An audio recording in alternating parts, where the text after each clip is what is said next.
Fala galera, tudo bem? Sou o professor Roberto Falcione, professor de História, em nome da Secretaria de Educação. Todos bem-vindos para mais uma aula de História e hoje já é resultado daquela trilogia do mundo grego. Nosso foco é mundo escravista na Antiguidade Ocidental, na área da Grécia, no mundo grego e romano, tudo bem? Sejam bem-vindos, entrem com a gente, embarquem nessa e vamos lá.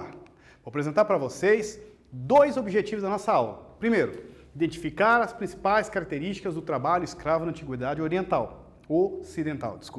Segundo, conhecer as lutas e revoltas de escravos na Antiguidade Ocidental. Vamos focar ali em um recorte da famosa batalha ou a revolta de Espartaco, a revolta dos gladiadores, ok? Relembrando, aula passada, fechamos aquela trilogia, Atenas, berço da democracia, e vocês estudaram a Guerra Médica e a Guerra do Peloponeso, finalizando ali com a invasão de Alexandre o Grande, Império Macedônico, e depois terminando ali com a invasão romana, a anexação da Grécia pela Roma República. Nessa aula, vocês vão estudar comigo situações de escravidão na Grécia e Roma. Como era visto o escravo na Antiguidade Ocidental? Vamos entender essa palavra, inclusive. Revoltas de escravos, e eu dei um recorte sobre a história de Espartaco, que deu um susto em Roma, e deu aquele trabalho para Roma. Todas as nossas aulas começamos com uma problematização ligada ao mundo contemporâneo, aos dias atuais. Trouxe para vocês uma imagem, reparem comigo aqui, observem. Situação bem delicada, com pessoas em redes, a Polícia Federal, parecem trabalhadores, situações bem delicadas, bem calamitosas de trabalho. Agora aqui começa então a explicação dessa imagem. São trabalhadores rurais do Maranhão, aqui no Brasil, que são escravizados no Pará, constata a pesquisa. Então são trabalhos, uma matéria denuncia em 2018, 2 anos atrás, que tem um trabalho análogo à escravidão. Inclusive esse é o termo utilizado pelo jurídico, quando se fala que não tem mais trabalho escravo no Brasil hoje, mas temos situações de trabalhos análogos, comparáveis com a escravidão. No caso, em Açailândia, no Pará, que é essa imagem que vocês viram aqui. Agora, eu vou mostrar para vocês um outro dado. Aquele eram camponeses, agricultores, situações lá, ali de Açailândia, no Pará. Agora eu vou trazer para vocês uma outra situação. É um dado do IBGE, de 2015. Só um detalhe aqui, essa matéria denuncia, em 2018, o trabalho análogo à escravidão em Açailândia, no Pará, mas são trabalhadores rurais do Maranhão que estavam trabalhando lá, só para não deixar bem claro para vocês. Neste slide está mostrando que de 51 milhões de trabalhadores de fábricas e tudo mais, é um dado do IBGE, é um dado oficial, feito em 2015. Está lá, dá para pesquisar tudo no site do IBGE. 2,9%, ou seja, 1,5 milhão, tem algum tipo de dívida, de déficit financeiro com seu empregador, como está aqui na imagem. 100%, 2,9, 1,5 milhão, dos 51 milhões de empregados, 1,5 milhão tem algum tipo de débito financeiro com o seu empregador. E dizem o seguinte, essa dívida, segundo os entrevistados, impede funcionários de saírem do trabalho do setor privado, inclusive trabalhadores domésticos, que devem para o seu empregador e, por causa disso, acaba impedindo, dificultando a saída do trabalho, uma espécie de uma prisão dentro do seu trabalho. Agora é com vocês, vamos discutir essa situação no mundo atual. Do que se trata as duas imagens e o gráfico? Como a imagem demonstra a situação do lugar desses trabalhadores? Pode-se dizer que tanto a imagem quanto o gráfico representam algo relacionado ao trabalho escravo? Ou análogo ao trabalho escravo? Daqui a pouquinho nós voltamos e corrigimos juntos, combinado?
Voltei, galera.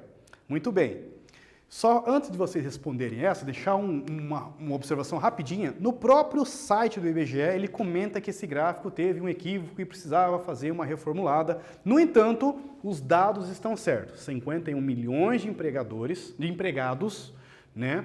Tem 1,5 milhão, segundo diz os dados, o estudo, a coleta de dados, dizendo que 2,9% dos 51,7% tem algum tipo de dívida com o seu empregador, ou seja, com o seu patrão. Aí a questão é, segundo diz o relatório, segundo diz o IBGE, realmente esses funcionários acabam tendo algum tipo de empecilho, impedidos de saírem do trabalho. Tudo bem? Agora vamos para a nossa resposta. Como é que fica essa situação? Dá para dizer que a imagem trata de funcionários do campo em condições de trabalho análogo à escravidão. Analogia, comparação, comparado. Estão no lugar de condição precárias de vida, como vocês viram, onde eles estavam ali, uma espécie de dormitório, alojamento bem improvisado. Pode sim, pois o gráfico também quer mostrar, observando que nós falamos que o gráfico, o próprio IBGE já está dizendo que ele precisava fazer uma correção, mas os dados do gráfico estão certos. Os gráficos que foi pesquisado no IBGE estão certos. Mostrando como o empregador, com a dívida, prende uma espécie de corrente entre o funcionário e o seu trabalho. Tudo bem? Vamos lá. Antiguidade clássica, Grécia e Roma. Períodos de escravidão por dívidas. Então, nós podemos colocar que a escravidão no mundo antigo, na antiguidade, temos a situação da escravidão por dívidas e também escravidão de estrangeiros prisioneiros de guerra. Escravidão por dívidas, tanto na Grécia como em Roma, nós podemos colocar dois momentos. O Solon, quem viu a aula passada na trilogia Grécia Antiga, viu que nós temos em 594 o fim da escravidão por dívidas na lei. Estava proibido. Os cidadãos, estava proibido de serem escravizados por dívidas. Em Roma, logo após a lei Licínia, também a escravidão por dívidas foi abolida, proibida, beneficiando principalmente os plebeus, que se tornavam escravizados como pagamento aos patrícios donos de terra. Vocês vão ver mais para frente que a sociedade romana era dividida em dois grupos, patrícios, nobres e os plebeus, né, que eram considerados mais trabalhadores, rurais, urbanos ou também comerciantes. Escravos ou escravizados. Então eu trago para vocês uma discussão, o que é a nossa aula, junto com os técnicos, historiadores, aqui fizeram toda uma discussão que nós poderíamos trazer. Dá para usar o termo escravo lá na antiguidade? Ou escravizado? O que seria o correto? Muito bem. A condição de escravo é uma relação de poder e uma construção social, seja por dívidas, pela cor da pele ou por guerras. A ideia de, quando você fala a palavra escravo, parece que dá uma ideia de naturalidade, a pessoa parece que nasceu, uma situação inata dela. Mas, na verdade, já escravizado, está dizendo que ela foi escravizada, ela foi feita escrava. Ela não é escrava. Somos seres humanos iguais todos. Só que quando você coloca na condição de escrava, significa que ela foi escravizada. Aí denota uma relação assimétrica de poder. Está dizendo que alguém tornou você escravo. Você não é um escravo. Alguém tornou você escravo, escravizado. Vamos lá, com vocês aí, mais uma atividade. Explique em quais contextos ocorreram o fim da escravidão por dívidas na Grécia e na Roma Antiga. Pegue ali o Solon e daqui a pouquinho nós voltamos e discutimos também a lei da Licínia com vocês.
Voltei, galera. E aí, o que vocês poderiam colocar? Quais contextos ocorre o fim da escravidão por dívida na Grécia e Roma? Em Atenas, fim da escravidão termina com o legislador Solon, 594. Em Roma, após a promulgação da lei Licínia, foi discutido também responsável abolir essa prática utilizada em Roma para escravizar, provavelmente, plebeus por dívidas.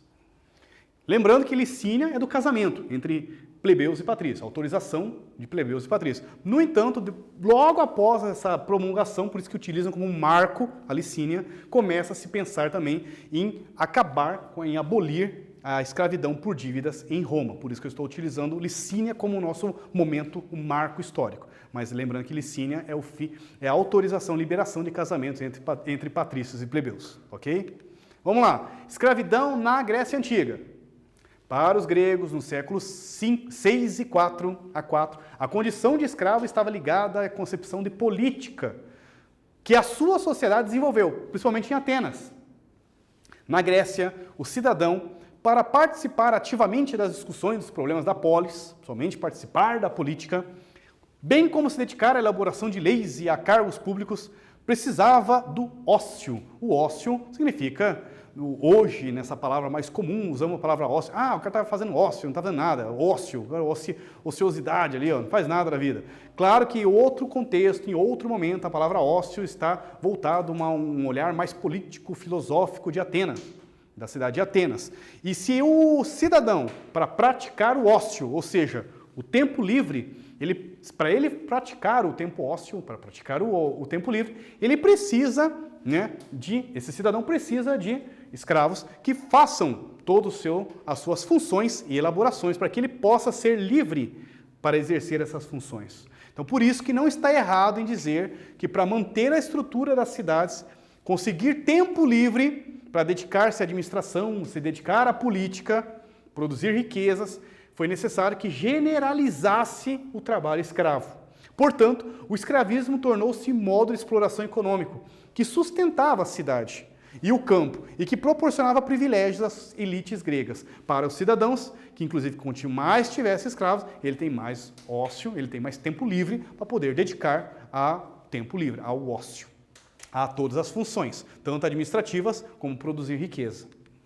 Mas quem é escravo na Grécia? Começa essa discussão. Ser escravo na polis significava não poder participar da vida política. Então tinha uma conotação política ser um escravo. Ele é um escravo, ele não pode participar da política. Ele está excluído das festas religiosas. Toda uma ideia de cosmopolítica está fora o escravo. Ser desprovido de direitos e da educação para jovens cidadãos. Com vocês, marque X na alternativa correta. Daqui a pouquinho nós voltamos e vamos fazer essa correção junto, combinado?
Voltei, galera. O que vocês responderiam? Qual seria a alternativa correta? Vocês poderiam colocar que sim, os gregos no século 6 a 4 a.C., a condição de escravo estava ligada à concepção de política. Ser escravo significa que ele estava proibido, estava excluído da política, inclusive de participar de festas religiosas e tudo mais. 4. Leia a seguinte afirmação: escravismo tornou-se um modo de exploração econômico que sustentava a cidade e o campo e que proporcionava privilégios às elites gregas para que eles praticassem o ócio, o tempo livre. Eles são baseados, está fundamentado no uso do trabalho escravo. De acordo com essa frase, escravidão na Grécia Antiga era um elemento de... Daqui a pouquinho voltamos e corrigimos junto.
Voltei, galera. E aí? Como que vocês colocariam? De acordo com essa frase, a escravidão na Grécia Antiga é um elemento de... Muito bem. Letra B, o organizador da estrutura social. Escravidão já na Roma Antiga. Que tipo de papel, como que podemos entender o escravo na Roma Antiga?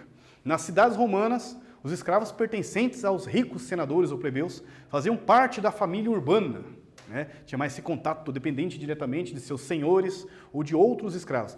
Esses escravos desempenhavam serviços domésticos e profissionais, como arquitetos, músicos, gramáticos. Então nós podemos imaginar, inclusive é uma fala muito comum na antiguidade, que você ver um escravo e ver um cidadão e ver uma pessoa que não era um estrangeiro, era muito difícil através dessas características, né, de estereótipos, você falar, esse é um escravo, esse é um cidadão, porque a vestimenta, tudo mais, isso não dificultava mais ainda você distinguir através disso. A vestimenta era muito semelhante. A forma de trabalho, se nós pensarmos inclusive no que eles estão fazendo, também eram situações muito semelhantes. Pense um escravizado na Roma, arquiteto. Já pensou um arquiteto? Já pensou um escravizado na Roma, músico? Poxa vida. Um gramático, um professor escravizado na Grécia, um professor escravizado em Roma. Então, assim, eles têm funções, especialidades e conhecimentos. Não era isso que distinguiam eles, né, de serem escravos ou não. Isso dificultava, então, isso estava junto com eles, dentro da ideia de escravo na Roma Antiga. Os escravos também podiam desenvolver serviços como, claro, tem também o trabalho de mão de obra escrava pesada, manual. Fábrica de tijolo, pedreira, moinho. Sendo assim, os romanos distinguiam os escravos entre especializados em determinados ofícios, né, de trabalho, e os escravos de serviços mais penosos. Tinha aqueles que não eram especializados, que faziam a força bruta, vamos falar assim, uma linguagem mais simples, e tinha os que tinham conhecimentos de ofícios e tudo mais. Merecem destaque alguns aspectos do direito romano. Dentro do direito romano, o que é um escravo para os romanos? Vamos lá, o que eles se diziam? Em relação à condição de escravo, eles não tinham direito de contrair matrimônio legítimo, não podiam casar entre eles legitimamente. Não quer dizer que os escravizados não casavam. No entanto, quando acontecia a união entre um escravizado e uma escravizada, era chamado contubernium. Vamos lá, de novo, contubernium. Ou seja, não reconhecida legalmente, não tinha validade para a lei. Está valendo para eles, mas não valia para a lei. Os filhos de escravos já automaticamente eram pertencentes aos senhores. Portanto, escravos eram vistos como coisa. Esse era o termo utilizado para os escravos na Roma Antiga. O escravo romano podia adquirir liberdade, sim, uma espécie de concessão. Nós temos muitas situações, inclusive, de gladiadores que eram escravos e depois de determinadas batalhas, de determinadas lutas e tudo mais, um número de lutas, um número de serviços para os seus animadores, para os donos de escolas de gladiadores, ganhavam uma espécie de uma espada de madeira como símbolo de uma liberdade. Então isso também é uma situação comum e real considerada dentro da Roma Antiga. No entanto, poderia ter outras formas de libertação dos escravos, né? Por exemplo, chamado manumitido. Ele poderia ser liberto, né, com uma espécie de determinado prazo. Então, quando ele já era vendido, já tinha na venda uma cláusula dizendo que ele seria libertado em determinado período. Então, seria uma escravidão por prazo determinado. Escravo estava livre. De novo, com vocês, sobre a escravidão romana, é correto afirmar com vocês, vão ter um tempinho para responder, e daí nós voltamos para a gente aniquilar essa aula aí com a famosa revolta dos gladiadores. Que medo! Vamos lá, daqui a pouquinho eu volto.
Voltei, galera.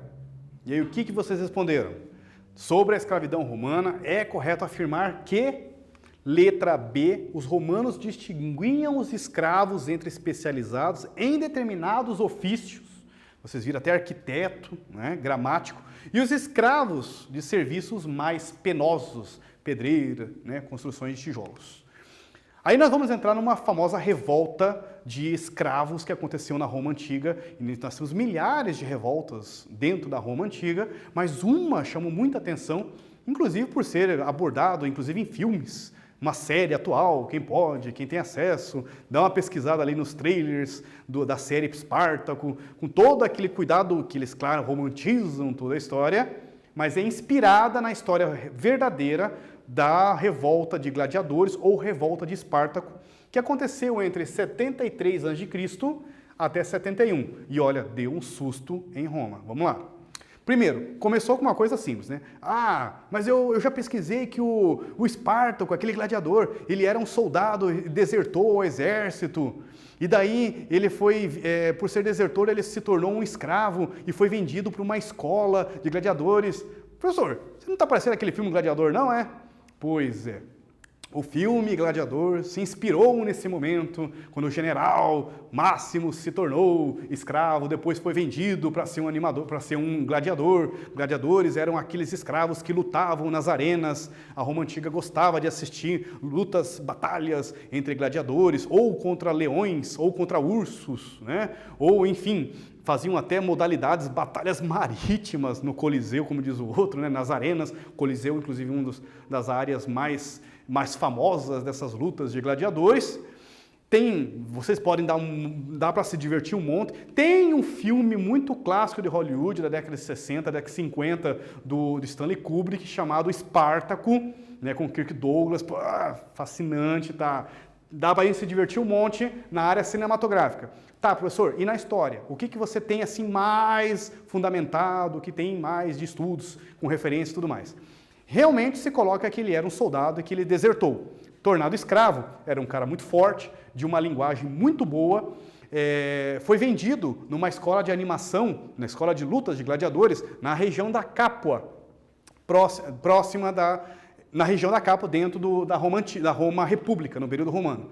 Devido a maus tratos, alguns estudos falam que realmente eles eram confinados, sem nenhum tipo de alimentação, outros falam que inclusive era uma situação banais mesmo, como diz o outro, não davam um momento ali para ele tomar um sol, ou para eles se animarem um pouco, uma companhia para eles, e toda essa falta de benefícios criou uma situação de uma revolta.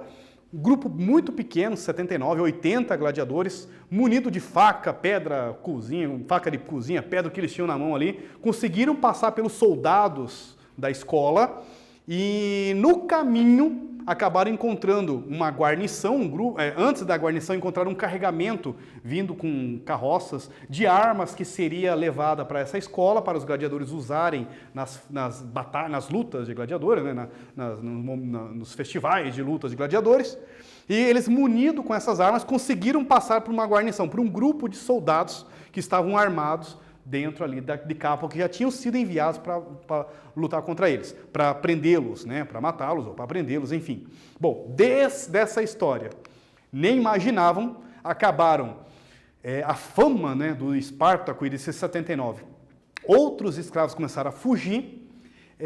Alguns estudos mais sérios sobre a revolta dos gladiadores falam que também tinham mulheres, camponeses pobres, pessoas que também não estavam ligadas à escravidão, mas que se uniram ao movimento, né? Começou a ficar muito famoso, principalmente porque o Senado romano, que era a parte mais importante da política, os senadores não deram tanta importância.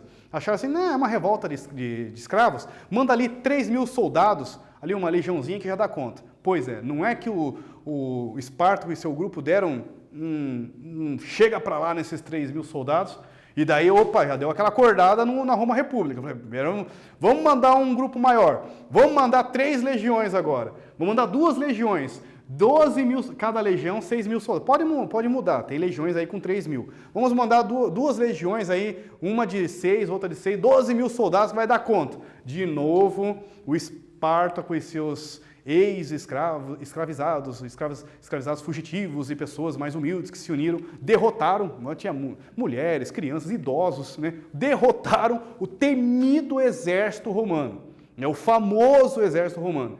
E quando todas essas duas vitórias, ia aumentando mais a fama de Espartaco, né? E, claro, tem um grupo mais radical, que já queria que Espartaco dominasse a Roma, derrubasse os senadores. E outros falam que não, que o Espartaco queria apenas chegar até a parte da Trácia, porque ele era um traciano, era uma região do norte ali da Roma República, ele queria tentar colocar o seu povo para lá, fugir com o teu grupo, enfim. Tem um monte de história, dá para vocês se divertirem e ao mesmo tempo, tenham muito cuidado com que tudo que está escrito na internet, veja quem que escreveu, que livro, quem são os historiadores que estão contando toda essa história, tá bom? Mas, resumidamente, aí entrou um cara que é linha dura, chamado Crasso. Ele é um general muito bom, estrategista, deram para ele um grupo de uma média de 60, outros falam até em 80 mil soldados, quase 10 legiões, para ele chegar lá e acabar com esse grupo. Fala-se que o grupo do Espartaco e seus revoltosos também já se discutiam sobre que norte ou para que lugares eles tinham que ir ou para que rumo o movimento tinha que ter, né? Outros falam que eles deveriam fugir, outros falam que deveriam derrubar Roma, imagina que trabalho, né? Que facilidade, certo, né? Mas enfim, chega como for, a última investida, a terceira, olha, deu susto no exército. Crasso, 10 legiões, fecharam eles, cercaram ali os revoltosos. Espartaco enfraquecido, porque alguns grupos se desertaram, né, do grupo do Espartaco, algumas divergências entre eles, né, porque chegou a ter 90 mil. Ah, mas eu li na internet, tem 160. Calma, pessoal, como eu falei, cuidado com tudo que está na internet, veja que livro, que historiador que fez tudo isso daí, porque às vezes qualquer coisa pode colocar na internet como verdade, não é mesmo? Seja como for, são derrotados. Esse número agora está bem fundamentado, isso realmente os livros de história confirmam. O Espartaco realmente nunca foi encontrado. Isso, inclusive, levantou algumas teorias, que ele poderia ter sobrevivido, fugido, morado feliz lá na Trácia, mas 6 mil não tiveram, ou tiveram, né, no caso, o mesmo fim do Espartaco. Foram sobreviventes, eles acabaram sendo escravizados pelo exército de Crasso, um comando, inclusive, do próprio Senado, que era para dar um exemplo para que nenhum outro escravo fugisse ou tentasse se revoltar ou desafiar o poder de Roma. Eles pegaram esses 6 mil sobreviventes,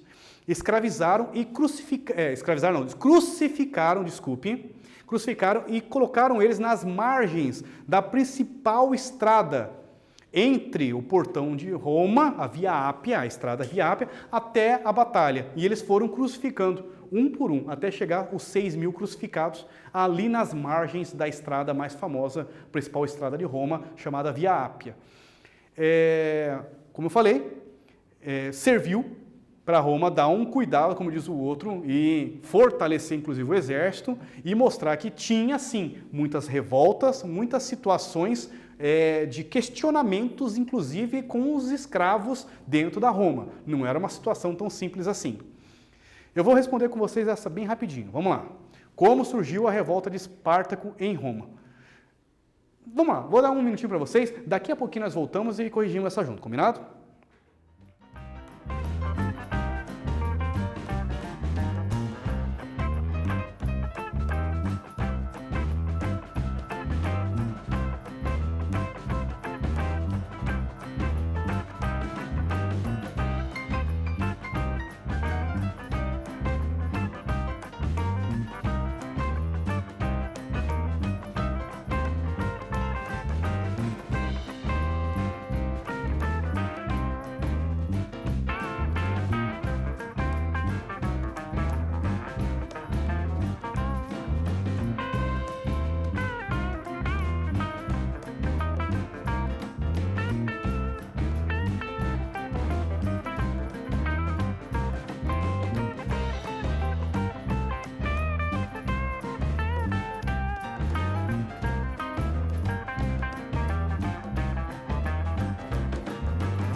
Voltei.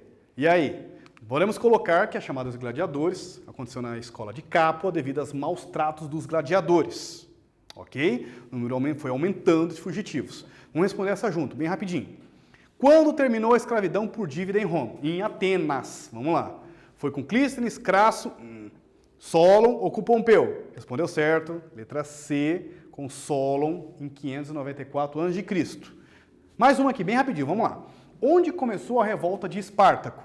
Foi numa escola de gladiador? Foi no exército romano? Foi dentro da Ápila ou foi no Senado romano? O que vocês acham? Muito bom. Olha, poder telecinético, já falei. Letra A, numa escola de gladiadores na região da Capua. Vocês aprenderam nessa aula a situação da escravidão na Grécia e em Roma, como que é visto o escravo e as revoltas de escravos em Roma, a revolta de Espartaco. As referências, pegamos Fábio Cardoso.